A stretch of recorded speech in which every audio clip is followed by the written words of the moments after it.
નમસ્કાર, BBN news ચેનલમાં આપનું સ્વાગત છે. હું છું કવિતા પંચાલ ને હવે જોઈએ આજના સમાચાર.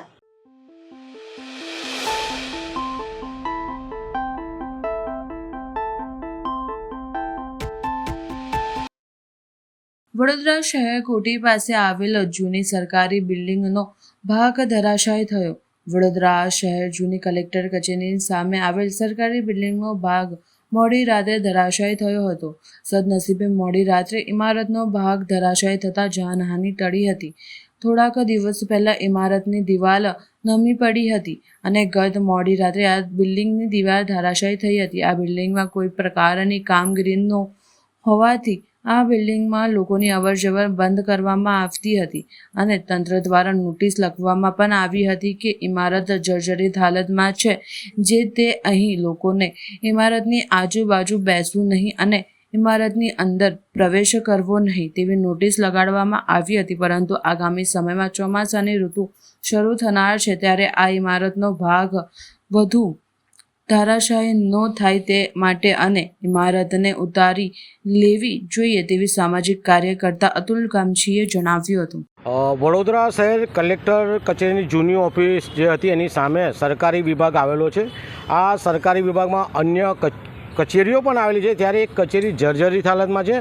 અહીંયા એક બોર્ડ પણ લગાવ્યો છે, કોઈ આ કચેરીની નજીક આવવું નહીં જર્જરિત હોવાથી. પરંતુ જોવા જઈએ તો હાલ હમણાં જ એક ભાગ પડ્યો છે અને ઈંટો નીચે પડી ગઈ છે. સાથે સાથે ચોમાસું આગળ આવી રહ્યું છે, ચોમાસાના પાણીને કારણે આખી દિવાલો બધું પડી જાય તેવું છે.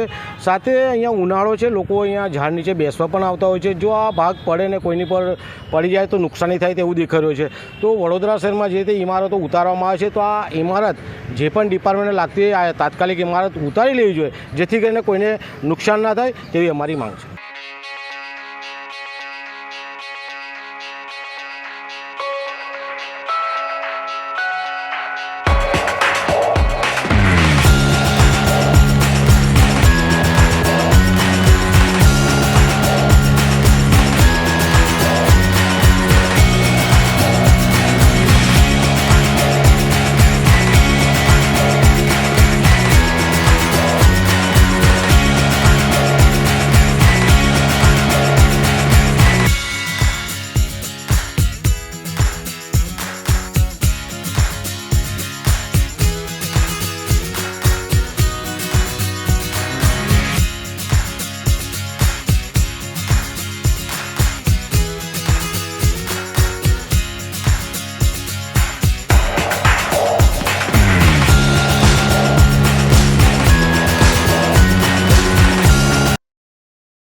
સ્થાયી સમિતિમાં તમામ કામોને મંજૂરી આપવામાં આવી.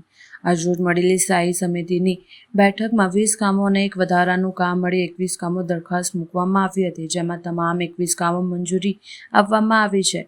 આજે મળેલી આ બેઠકમાં સામાન્ય વહીવટ વિભાગ, સોલિડ વેસ્ટ મેનેજમેન્ટ, આઈટી શાખા, સિટી એન્જિનિયરની ઓફિસ, વરસાદી ગટર પ્રોજેક્ટ શાખા, ડ્રેનેજ પ્રોજેક્ટ શાખા, રોડ પ્રોજેક્ટ શાખા, જનસંપર્ક વિભાગ જેવા મહત્વના વિભાગના કામોને દરખાસ્ત સ્વરૂપે લેવામાં આવ્યા હતા, જેમાં ચર્ચાના અંતે તમામ કામોને મંજૂરી આપવામાં આવી હતી.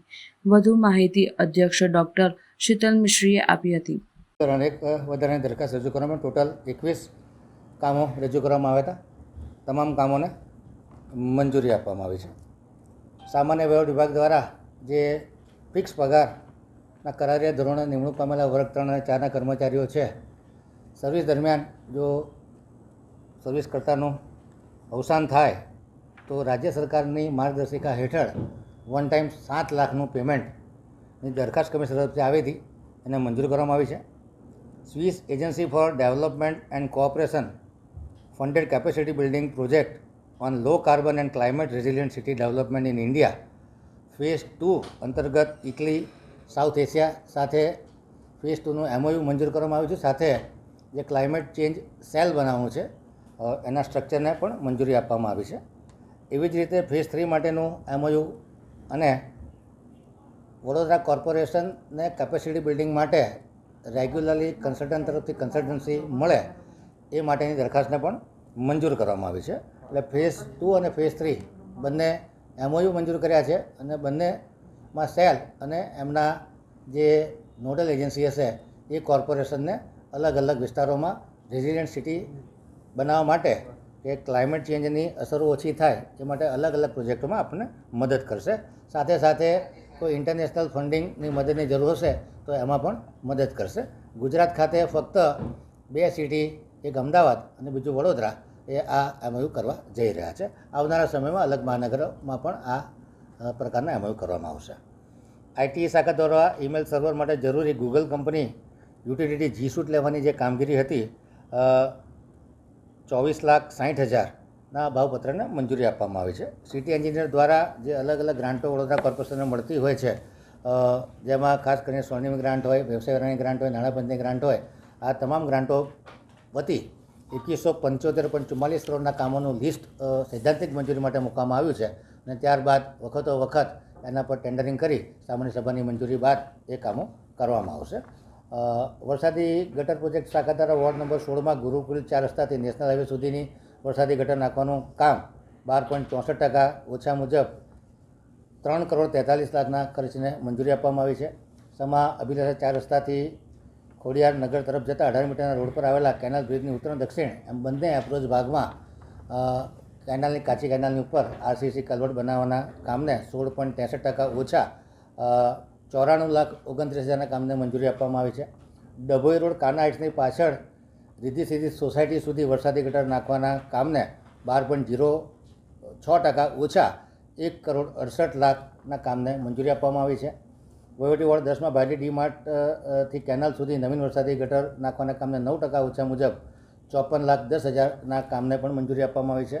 ડ્રેનેજ પ્રોજેક્ટ શાખા દ્વારા વહીવટી વોર્ડ નંબર 18માં વડસર પમ્પિંગ સ્ટેશનના વેટવેની સફાઈનું 67 કામ હતું એ જાણવા લેવામાં આવ્યું છે. વોર્ડ નંબર 1માં નવા યાર્ડ રોડ બેતુલ ઇમાન કોમ્પ્લેક્સથી કલાસવાના સુધી મેન્યુઅલ પુશિંગથી નવીન ડ્રેનેજ ગ્રેવિટી લાઇન નાખવાની હતી. એ કામને 12% વધુ મુજબ 67,22,000ના કામને મંજૂરી આપવામાં આવી છે. છાણી પાણી ટાંકી પાછળથી એસટીપી થઈ અને 18 મીટરના રસ્તા પર પાકી વરસાદી ગટર નાખવાના કામને 12.21% ઓછા એટલે 1,29,00,000ના કામને મંજૂરી આપવામાં આવી છે. કાર્યપાલક ઇજનેર ઉત્તર ઝોનની કચેરી દ્વારા વોર્ડ નંબર 3માં વેમાલી કેનાલથી બાયપાસ સુધી વરસાદી ગટર નાખવાનું કામ 7.90% ઓછાના ભાવે 80,00,000ના કામને મંજૂરી આપવામાં આવી છે. રોડ પ્રોજેક્ટ શાખા દ્વારા દક્ષિણ ઝોનમાં વાર્ષિક 4 કરોડની મર્યાદામાં કાચા પાકા રોડ કરવાના ઇજાદારને 11.50% ઓછા મુજબના ભાવપત્રને મંજૂરી આપવામાં આવી છે.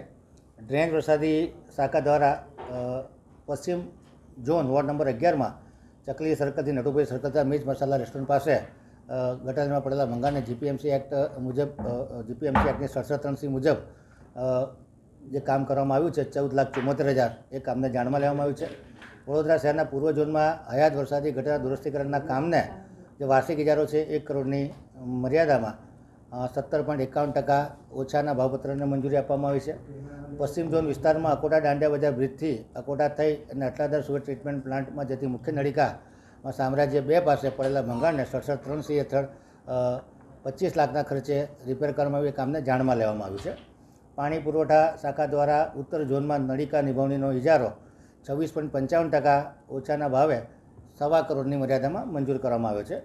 દક્ષિણ ઝોન વહીવટી વોર્ડ 19માં મારેટા ફાટકથી પોદાર સ્કૂલ જતા આરસીસી રસ્તો બનાવવાના કામને 5.40% ઓછા 1,25,00,000ના કામને મંજૂરી આપવામાં આવી છે. ઝૂ દ્વારા જે સૂકા અને લીલા ઘાસની ખરીદીનું કામ છે 1,56,00,000ની મર્યાદામાં એ કામને મંજૂર કરવામાં આવ્યું છે. વધારાના કામ તરીકે વિશ્વામિત્રીના પ્રોજેક્ટમાં જે કામગીરી કરતા કર્મચારીઓ છે એમને ચા પાણી નાસ્તા અને કોલ્ડ ડ્રિંક્સ તથા વિડીયોગ્રાફી અને ડ્રોન ગ્રાફીનો જે ખર્ચો છે એની તમામ સત્તા મ્યુનિસિપલ કમિશનરને આપવામાં આવે છે. બાજવા સામૂહિક આરોગ્ય કેન્દ્ર દ્વારા વિશ્વ હાઇપર ટેન્શન દિવસે સાયકલ રેલીનું આયોજન કરવામાં આવ્યું. 17 મેના રોજ વિશ્વ હાઇપર ઉદ્રાણ દિવસ ઉજવવામાં આવે છે. હાઈ બ્લડ પ્રેશર 2 સાત-જીન સાયલેન્ટ કિલર ગણવામાં આવે છે, જેમાં હોમિયોપેથિકલ ડૉક્ટર કિન્નરીબેન અને ડૉક્ટર યાદવ સાહેબ દ્વારા આયોજન કરવામાં આવ્યું હતું. બીપી દિવસ. બીપીમાં તમને બધાને ખબર છે કે બ્લડ પ્રેશર શું છે, પણ તમને એ નથી ખબર કે બ્લડ પ્રેશર એક સાયલન્ટ કિલર છે. મતલબ એ આપણો છૂપો દુશ્મન છે. પહેલાં એવું હતું બધાના મગજમાં કે ઘરડા થઈએ ને ત્યારે જ આપણને બીપી આવે, પણ હવે એવું નથી. આપણી લાઈફ એટલી બધી સ્ટ્રેસફુલ છે ટેન્શન, નોકરીનું ટેન્શન, બેટા અવાજ નહીં હો, નોકરીનું ટેન્શન છે, આપણને સંબંધોનું ટેન્શન છે, એક મોટું મોબાઈલનું ટેન્શન આવી ગયું છે, એટલા બધા ટેન્શન છે, ફૂડ આપણું સારું નથી, ખોરાક આપણે બિલકુલ ચોખ્ખો ખાઈ નથી રહ્યા, આપણી લાઈફસ્ટાઈલ પણ બરાબર નથી, એટલે હવે નાની ઉંમરમાં પણ બધાને બીપી આવી રહ્યું છે. અને આપણે ત્યાં CSCમાં મંગળ અને શુક્ર એની પર્ટિક્યુલર એની ઓપીડી ચાલે છે કે બીપી અને ડાયાબિટીસનું ચેકઅપ થાય છે અહીંયા. તો આજે વિશ્વ હોમિયોપેથિક વિશ્વ હાઇપરટેન્શન ડે એ એટલા માટે છે કે લોકોમાં એની જાગૃતતા લાવીએ કે તમે લોકો ચેતો, તો આપણે એનાથી ચેતવા શું કરવાનું છે. અને દક્ષા બેન યાદ ઉપર આપણે શું કરવાનું છે, આપણે બીપીથી કેવી રીતે બચી શકીએ. તો આપણી દિનચર્યા બહુ અગત્યની છે. સવારે વહેલા ઉઠવું, વહેલા ઊંઘવું, રાત્રે જે મોબાઈલ દેખવામાં આવે છે અંધારું કરીને સૂતા સૂતા એ આપણા માટે બહુ નુકસાનકારક છે. સવારે વહેલા ઉઠો, પછી જ્યારે તમે શૌચ ક્રિયા પતી જાય તમારી, એ પછી કમ્પલસરી તમારે યોગ કરવાના છે. તમે જોશો તો અહીંયા યોગ અને હૃદય એવી એક સ્ટેન્ડી પણ મૂકી છે. એ એટલા માટે મૂકી છે કે તમને સમજાય કે યોગ આપણા માટે કેટલા જરૂરી છે. એમાં ખાસ કરી અનુલોમ વિલોમ પ્રાણાયામ, ભ્રામરી પ્રાણાયામ અને ઓમકાર, કેટલા બધા વૈજ્ઞાનિકોએ એ સાબિત કર્યું છે કે આ કરવામાં આવે તો આપણને લાઈફસ્ટાઈલ ડિસઓર્ડર એટલે કે આપણી ખરાબ જીવનશૈલીથી થતા રોગો આપણને થતા નથી. તો નિયમિત રીતે અહીંયા હું પણ યોગ શિબિર કરાવું છું. તમારે કરવી હોય તો તમે મને કહી શકો છો, બરાબર? તો રેગ્યુલર તમે સવારે અને સંધ્યાકાળે એ કરી શકો છો. ખાવામાં જ્યારે અમે દર્દીને એવું કહીએ છીએ કે મીઠું ઉપરથી ના લેતા, એનો મતલબ દર્દી એવું સમજે છે કે મેડમ આપણને ઉપરથી મીઠું લેવાની ખાલી ના પાડે છે. ના, ઉપરથી મીઠું એવું નહીં, એમાં ચટણી છે, અથાણું છે, પાપડ છે, આપણા જે બંધ પડીકા, જેટલામાં પ્રિઝર્વેટિવ છે, જેટલા પેકેટ બંધ થાય છે એ આપણા સ્વાસ્થ્ય માટે હાનિકારક છે, જે બ્લડ પ્રેશર વધારે છે. રેગ્યુલર તમારે જે એક્સરસાઇઝ કરવાની છે એમાં કદાચ તમને ટાઈમ નથી, તમે ફાસ્ટ વોક એટલે કે તમે અડધો કલાક ઓછામાં ઓછું ચાલો ફાસ્ટ, પણ જમ્યા પછી તરત ચાલવાનું નથી. એ મારા શબ્દો સાંભળજો તમે લોકો. જમ્યા પછી તમારે હલકા 100 ડગલા ચાલવાના છે, મતલબ ભારે કામ નથી કરવાનું. જો તમે ભારે કામ કરશો તો તમારું પાચન ખોટકાશે. એ વખતે હલકા 100 પગલાં, બેસી નથી રહેવાનું, ખાઈને તરત નથી સૂઈ જવાનું. પણ તમે જમો એના આગળ પાછળ 1 કલાક છોડી તમારે હેવી એક્સરસાઇઝ તમે કરી શકો છો. તો તમારે બધાએ ફાસ્ટ ચાલવાનું છે. જો તમારી લાઈફસ્ટાઈલ નિયમિત હશે તો BP, diabetes, thyroid, heart problem એવા કોઈ પ્રકારના રોગ આવશે નહીં. તો તમારા ઘરે તમે જઈ તમારા ઘરના હોય બધાને કહો કે 30 પછી નિયમિતપણે તમારું બીપી અને ડાયાબિટીસનું ચેકઅપ જરૂરી છે. તમારું વજનનું નિયંત્રણ જરૂરી છે. જો વજન વધારે છે એ પણ તમને તકલીફ આપશે. તો આ તમારે ધ્યાન રાખવાનું છે. આજનો દિવસ ફક્ત એના માટે છે. આપણે રાખી છે સાયકલ રેલી. આપણી પાસે બાળકો છે તો વાંધો નથી, બાળકો કરશે. જે મોટા હાજર છે એ પણ આ સાયકલ લઈ અને રેલીમાં જોડાઈ શકે છે. અહીંયાથી કોઈને કંઈ પણ પૂછવું હોય, કોઈ સવાલ હોય તો એ પૂછી શકે છે. હું જે બોલી એ આ ચારેય સ્ટેન્ડથી જે લગાવી છે એમાં એ બધી જ માહિતી છે. તમારે ફોટો આજે સામૂહિક આરોગ્ય કેન્દ્ર વાડવા ખાતે વિશ્વ હાઇપરટેન્શન દિવસ ઉજવવામાં આવી. આમાં જેટલા લાભાર્થી છે બધાને રજીસ્ટ્રેશન કરવામાં આવશે. આમ તો દર મંગળવારે અને શુક્રવારે NCD ક્લિનિકમાં બધા હાઇપરટેન્શન અને શુગરને તપાસ થાય છે. પણ આજે વિશિષ્ટ રૂપે આયોજન થયું છે. આમાં બધાને રજીસ્ટ્રેશન થશે અને ત્યાર પછી બધાને બીપી ચેક થશે અને કોઈ પણ બીમારી હોય, નોન કોમ્યુનિકેબલ ડિઝીઝ હોય તો પણ ડાયગ્નોસિસ થશે. ત્યાર પછી સાયકલનું રેલી કાઢવામાં આવશે અને એને હેતુ આ છે કે બધા જે આજે લાઈફ સ્ટાઇલ છે જેને લીધે નોન કોમ્યુનિકેબલ ડિઝીઝ NCD એટલે એને હાઇપરટેન્શન, બીપી અને હૃદય રોગ જેવા છે એવા બઢીઓ છે સમાજ સોસાયટીમાં. તો આને હેતુ આ છે કે આને ઓછી કરીએ, લાઈફ સ્ટાઇલથી ચેન્જ કરીને ઓછી કરીએ, યોગા કરીએ, નિયમિત યોગા કરીએ. એને હેતુ આ છે. Thank you.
ડભોઈ પંસોરી વસાહત ખાતે સર્જાયો ગમખ્વાર અકસ્માત. કાર ચાલકે સ્ટીયરિંગ પરનો કાબુ ગુમાવતા ઝાડ સાથે ભટકાઈ ગયા. મારુતિ સ્વિફ્ટ કાર ઝાડ સાથે અથડાતા કારમાં સવાર યુવાનનું ઘટના સ્થળે જ મોત થયું હતું. કારમાં સવારે 2 વ્યક્તિઓ ઇજાગ્રસ્ત થતા ડભોઈ ખાનગી હોસ્પિટલ ખાતે ખસેડ્યા હતા. કાર લઈને વડોદરા તરફ જતા હતા તે દરમિયાન સર્જાયો અકસ્માત. મારુતિ સ્વિફ્ટ કાર GJ34H8763 નો અકસ્માત સર્જાતા કારમાં સવાર વડોદરાના 27 વર્ષીય યુવાન પ્રકાશ ઈશ્વરભાઈ ગોહિલનું ઘટના સ્થળે મોત થયું હતું. ડભોઈ પોલીસે ઘટના સ્થળે પહોંચી મૃતક યુવાનના મૃતદેહને PM અર્થે ખસેડી કાયદેસરની કાર્યવાહી હાથ ધરી હતી.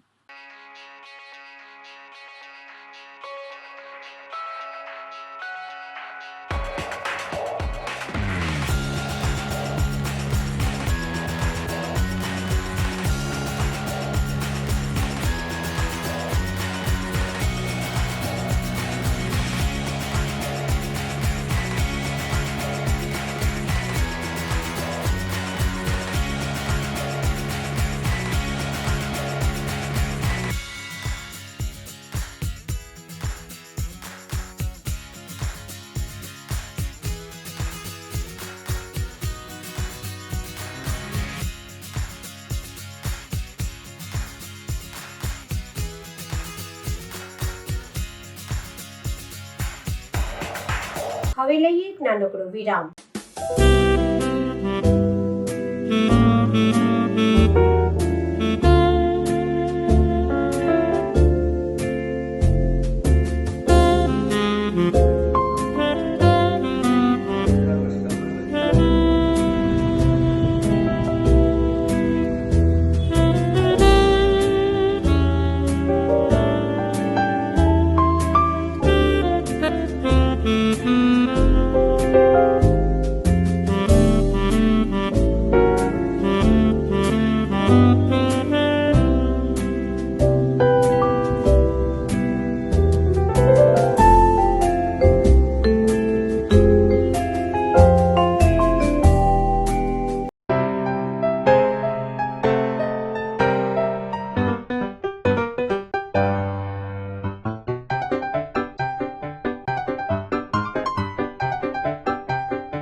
વિરામ બાદ ફરી એકવાર BBN ન્યૂઝ ચેનલમાં આપનું સ્વાગત છે.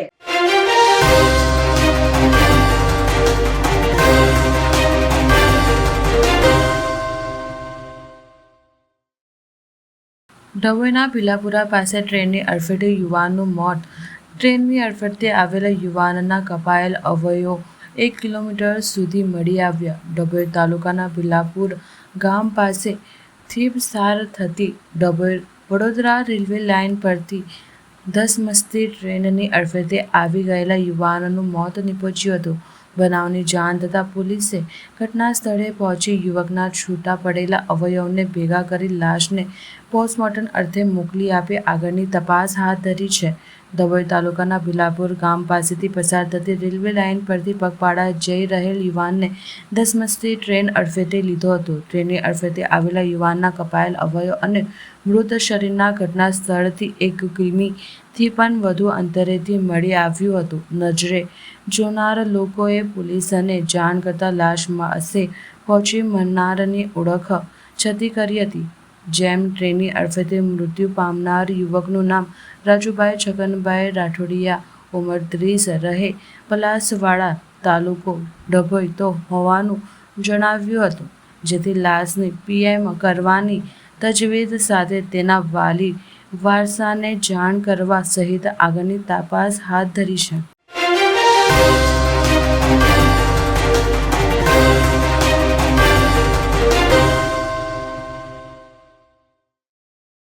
સિંદૂરને લઈ દેશની સેનાના પરાક્રમને બિરદાવવા માટે ડભોઈ ધારાસભ્ય શૈલેષભાઈ મહેતા, જિલ્લા ભાજપ પ્રમુખ રસિક પ્રજાપતિની અધ્યક્ષતામાં ભવ્ય તિરંગા યાત્રા ડભોઈ એપીએમસી મેદાનથી નીકળી હતી. મોટી સંખ્યામાં નગરજનો આ તિરંગા યાત્રામાં જોડાયા હતા.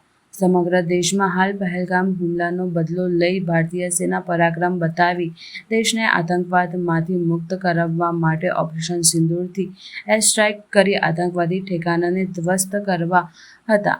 આ પરાક્રમને બિરદાવવાના હેતુ સાથે દેશભરમાં તિરંગા યાત્રાનું આયોજન કરવામાં આવ્યું છે. ત્યારે ડભોઈ ખાતે પણ ધારાસભ્ય શૈલેષભાઈ મહેતા અને જિલ્લા ભાજપ પ્રમુખ રસિક પ્રજાપતિની અધ્યક્ષતામાં તિરંગા યાત્રા ડભોઈના એપીએમસી મેદાન ખાતેથી નીકળી ડભોઈ ભાંગોળ ટાવર પહોંચી પૂર્ણ થઈ હતી. આ પ્રસંગે જિલ્લા ગોપાલભાઈ રબાડીમાંથી તેમજ ડભોઈ નગરપાલિકા પ્રમુખ બિરેન શાહ, શહેર પ્રમુખ દીક્ષિત દવે, શશિકાંત પટેલ, વકીલ અશ્વિન પટેલ, ડૉક્ટર બીજે બ્રહ્મટ, નરેનભાઈ રોહિત સહિત આગેવાનો મોટી સંખ્યામાં તિરંગા યાત્રામાં જોડાયા હતા.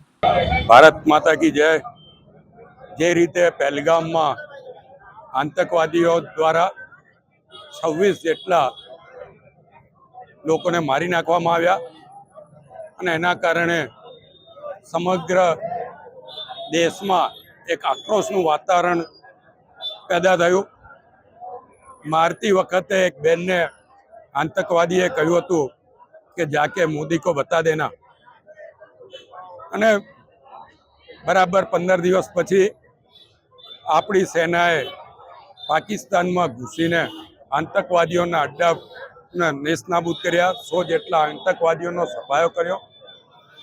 ત્યાર પછી પણ યુદ્ધનું વાતાવરણ સર્જાયું અને જે રીતે આપણી સેનાએ મોદી સાહેબના આદેશથી ઘરમાં ઘૂસીને એ લોકોને સબક શીખવાડ્યા અને એ લોકોના એરપોર્ટોને પણ નુકસાન કરવામાં આવ્યું. જ્યાં જ્યાં આતંકવાદીઓને શરણ આપવામાં આવ્યું હતું ત્યાં સમગ્ર ઠેકાણે બોમ્બ બાઇન્ડિંગ કરીને એમના અડ્ડાઓનો નાશ કરવામાં આવ્યો અને દેશ પાકિસ્તાને ઘૂંટણીએ પડવાની ફરજ પડી. અને જ્યારે આજે આખો દેશ મોદી સાહેબ પર, સરકાર પર અને દેશની ત્રણેય સેનાઓ પર ગર્વ અનુભવી રહી છે, એના ટેકામાં ઠેર ઠેર તિરંગા યાત્રા યોજાઈ રહી છે. કોઈ ધર્મના કે જ્ઞાતિના કે પક્ષોના ભેદભાવ વગર તમામ લોકો આ યાત્રાઓમાં જોડાય છે. આજે દર્ભાવતી નગરીમાં પણ તિરંગા યાત્રા યોજાઈ. મોટી સંખ્યામાં લોકો આ યાત્રામાં જોડાયા અને આ યાત્રામાં હિન્દુ, મુસ્લિમ સહિત તમામ લોકો એક સાથે તિરંગા ઝંડાની નીચે આ યાત્રામાં જોડાયા. હું તમામને અભિનંદન આપું છું, શુભેચ્છા પાઠવું છું અને મોદી સાહેબને એક મેસેજ કે સમગ્ર દેશની સાથે સાથે દર્ભાવતી નગરી પણ તમારી જોડે છે. આ તિરંગા યાત્રામાં ખાસ અમારા જિલ્લાના નવનિયુક્ત પ્રમુખ રસિકભાઈ પ્રજાપતિ પણ જોડાયા છે. સાથે નગરપાલિકાના પ્રમુખ, નગરના ભાજપા પ્રમુખ, તાલુકાના ભાજપા પ્રમુખ, જિલ્લાના મહામંત્રી સહિત ભારતીય જનતા પક્ષના આગેવાનો અને ચૂંટાયેલા પ્રતિનિધિઓ તેમજ તમામ સંપ્રદાયના લોકો પણ જોડાયા. વિશેષ કરીને સ્વામિનારાયણના સંત પુરાણી સ્વામીના આશીર્વાદ પ્રાપ્ત થયા, બ્રહ્માકુરીની બહેનોના આશીર્વાદ પ્રાપ્ત થયા. આ તમામને હું આભાર પણ માનું છું અને અભિનંદન પણ આપું છું.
વડોદરામાં ચાતુર્માસ માટે પધારનાર ગચ્છાધિપતિ આચાર્ય ધર્મ ધુરંધર સુરી મહારાજના સાદડીમાં ભવ્ય સંક્રાંતિ મહોત્સવ યોજાયો. જૈનોનું રાજસ્થાનમાં સાદડી મોટું તીર્થ આવેલું છે, જેમાં આજે વલ્લભ સુરી સમુદાયના વર્તમાન ગચ્છાધિપતિ આચાર્ય ધર્મ ધુરંધર સુરી મહારાજ વડોદરા તરફ વિહાર કરતા પધાર્યા હતા. આ કાર્યક્રમ અંગે જૈનોનો પ્રવર સમિતિ શ્રી શ્રાવક સમિતિના ગચ્છાધિપતિ આચાર્ય ધર્મ ધુરંધર સુરી મહારાજના મનોનીત સભ્ય તથા રત્નત્રિય આરાધના ટ્રસ્ટના મંત્રી દીપક શાહે જણાવ્યું હતું કે આજે સવારે સાદડી તીર્થ ખાતે ગુરુદેવ સકલ વિશ્વના વ્યાપેલ અશાંતિને દૂર કરવા અને સકલ વિશ્વનું કલ્યાણ કરવા માટે જૈનોનું મહત્વ ઉર્વરવ સરંગ યંત્ર પૂજન કરવામાં આવ્યું હતું. આ અંગે ગચ્છાધિપતિ આચાર્ય ધર્મ ધુરંધર મહારાજે ઉપસ્થિત સંઘ સમસ્ત વ્યાખ્યાન કરતા જણાવ્યું હતું કે આપણે પહેલાં આ રાષ્ટ્ર પ્રત્યેનું ઋણ અદા કરવું પડશે. દરેક જૈન પોતાનું રાષ્ટ્રભક્તિ જગાડવે અને એમના માટે કામ કરવા હાલક કરી હતી. આચાર્ય ધર્મ ધુરંધર સુરી મહારાજે જણાવ્યું કે રાષ્ટ્રની રક્ષા થશે તો જ ધર્મ ટકશે. દરમિયાનમાં આજે સંક્રાંતિ મહોત્સવમાં યુનિવર્સિટીના પૂર્વ સેનેટ સભ્ય દીપક શાહે યુનિવર્સિટીના જૈન એકેડમિક કોર્સના સિલેબસ માટે ગચ્છાધિપતિ આચાર્ય ધર્મ ધુરંધર સુરી મહારાજે એક પુસ્તક લખ્યું છે. હવે બીજું એક પુસ્તક લખવા માટે યુનિવર્સિટીના vice chancellor professor Dharmesh Patel તથા આર્ટ્સ ફેકલ્ટીના ડેન પ્રોફેસર કરુણા ગઢવી વતી વિનંતી કરી હતી. આ પ્રસંગે ઉપાધ્યક્ષ યોગેન્દ્ર વિજયજી આદિધાના 3 તથા સાધ્વીજી આદિધાના 7 અને સાદડી તીર્થમાં ચાતુર્માસ માટે સ્વીકૃતિ આપતા સાદડી સંઘના શ્રાવક શ્રાવિકાઓ ભાવ વિભોર થઈ નાચી ઉઠ્યા હતા. ત્યારબાદ ઉપાધ્યક્ષ યોગેશ વિજયજી તથા આનંદ ધન સુરી સમુદાયના ઉપાધ્યક્ષ દિવ્યચંદ્ર વિજયજી, ધર્મબોધિ વિજયજી, જૈન મુનિ મહાભદ્ર વિજયજી મહારાજે પણ ખૂબ પ્રેરક વ્યાખ્યાન આપ્યું હતું. આજના કાર્યક્રમમાં રત્નત્રિય આરાધનાના ટ્રસ્ટના પ્રમુખ કૌશિકભાઈ શાહ, પાવાગઢ તીર્થના પ્રમુખ સુરેશ રાજવત, સાદડી સંઘના પ્રમુખ પોપટલાલજી સુદેશા, સુરતના રાજેન્દ્ર બાઘરેચા, મનોજ કોચર સહિત ભક્તો આખા ભારતભરમાંથી મોટી સંખ્યામાં જોડાયા હતા.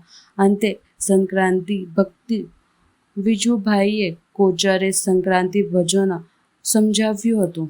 મળીશું આ સમયે આ ચેનલ પર. ત્યાં સુધી સમગ્ર BBN ન્યૂઝ ચેનલની ટીમને રજા આપશો. નમસ્કાર.